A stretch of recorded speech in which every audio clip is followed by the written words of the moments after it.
مجھے بتائیں نا کہ اگر آپ کو میں بٹھا دوں ان کی جگہ پہ اور آپ کو 70% پاکستان جو ہے وہ کہہ رہا ہو کہ جو آپ کر رہے ہیں وہ غلط ہے، آپ کو آئین توڑنے پہ مجبور ہونا پڑ رہا ہو، تو آپ کیا باتیں کریں گے ٹی وی پہ آ کے، اور آپ کی تقریروں پہ کیا کریں گے؟ آپ بھی ایسی باتیں کریں گی نا جس کا نہ کوئی سر ہوگا نہ پیر ہوگا.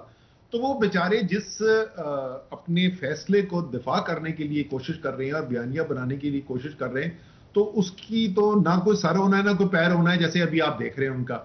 وہ کہتے ہیں ہم آئین توڑنے نہیں دیں گے، اور یہ بات کہہ رہے ہیں آئین توڑتے ہوئے کہہ رہے ہیں کہ ہم آئین توڑنے نہیں دیں گے. انہوں نے بڑی مثالیں دی کہ عدلیہ نے ماضی کے اندر بڑے خراب فیصلے کیے، غیر جمہوری غیر آئینی فیصلے کیے، بالکل درست بات کرتے ہیں وہ. لیکن میرے بھائی اس کا کیا تعلق ہے جو اس وقت فیصلہ ہو رہا ہے؟ اس وقت فیصلہ تو ہو رہا ہے کہ حکومت جو ہے وہ آئین توڑنا چاہتی ہے اور عدلیہ آئین توڑنے نہیں دے رہی. اس وقت تو جو ان کی شکایت ہے خواجہ آصف کی، جو بڑی جائز شکایت ہے ماضی کے بارے میں، وہ شکایت کا ازالہ کر رہی ہے کورٹ. اور لیکن اس کے ساتھ توہین پارلیمان کا قانون لانے کی بات ہو رہی ہے، پارلیمنٹ کی کارروائی کا ریکارڈ اگر سپریم کورٹ طلب کرتی ہے تو حکومتی اہلکار کہہ رہے ہیں ہم نہیں کرتے، ہم کیوں دیں اپنا ریکارڈ. سو یہ ایکشن وائز بھی امپلیمنٹ ہو رہا ہے. میں وہی تو آپ سے کہہ رہا ہوں نا کہ وہ انہوں نے آئین توڑنے کا فیصلہ کر لیا ہے. جب انہوں نے آئین توڑنے کا فیصلہ کر دیا، اور یہ میں پہلے سے کہتا تھا جب آئین ٹوٹے گا تو پھر صرف ایک شک نہیں ٹوٹے گی، پھر جس کا جو داؤ لگے گا، جو شک توڑ سکتا ہے اس نے توڑنا ہے. آئین کے اندر یہ بھی بالکل واضح طریقے پہ لکھا ہوا ہے کہ یہ جو تمام تقاریر ہو رہی ہیں ججز کے خلاف، یہ نہیں ہو سکتی، یہ بھی آئین کی وائلیشن ہے، یہ بھی آئین سے انحراف ہے. سو ڈو یو تھنک کہ سپریم کورٹ نے زیادہ ریسٹرینٹ دکھایا ہے، انہوں نے الاؤ کیا ہے کہ یہاں تک بات پہنچے؟ جی میرے خیال میں دیکھیں اس کو دو طریقے دیکھنے کے. ایک طرف تو یہ ہے کہ انہوں نے بڑی بردباری، بڑے تحمل کا اپنا مظاہرہ کیا ہے. ملک میں اندر اس وقت سیاسی تناؤ اتنا زیادہ ہے، اتنا بڑا بحران ملک کے اندر کھڑا ہوا ہے. بار بار میں بولتا ہوں 1971 کے بعد سے اتنا بڑا بحران پاکستان نے دیکھا ہی نہیں. اس صورتحال کے اندر انہوں نے کوشش کی ہے کہ جلتی کے اوپر تیل نہ ڈالا جائے، تو اس لحاظ سے تو قابل قدر ہے. لیکن اس کی وجہ سے ہوا یہ ہے کہ یہ امبولڈن ہو گئے ہیں. یہ جو ہے نا جس کو آسان الفاظ میں اسٹریٹ لینگویج میں وہ یہ چوڑ ہو گئے ہیں. یہ کہہ رہے ہیں کہ جناب ہم جتنا مرضی ذلیل کریں، ہم ان کو جتنا ان کے خلاف جھوٹ بولیں، جتنا ہم ان کے خلاف پروپیگنڈا کریں، جو مرضی کریں، انہوں نے تو آگے سے کچھ کرنا نہیں، تو چڑھ دوڑو ان کو، نہ ان کے احکامات مانو، نہ آئین دیکھو، نہ قانون دیکھو. تو میرے خیال میں اگر کہیں نہ کہیں ایک لائن کھینچ دی جائے اور ایک حد سے آگے نہ جانے دیا جائے. دیکھیں عمران خان نے یہ بات کرتے ہیں لاڈلا کون ہے. ابھی ہم ذرا سا دیکھیں نا کون ہے لاڈلا یا لاڈلیاں کون ہے اس وقت ملک کے اندر عدلیہ کے سامنے. عمران خان نے ایک جملہ بولا ایک سیشن جج کے بارے میں، اور یہ کہا کہ ہم آپ کے خلاف ایکشن لیں گے، قانون کے مطابق کارروائی کریں گے. ایک جملہ انہوں نے بولا، توہین عدالت کا ان کے اوپر کیس ہو گیا.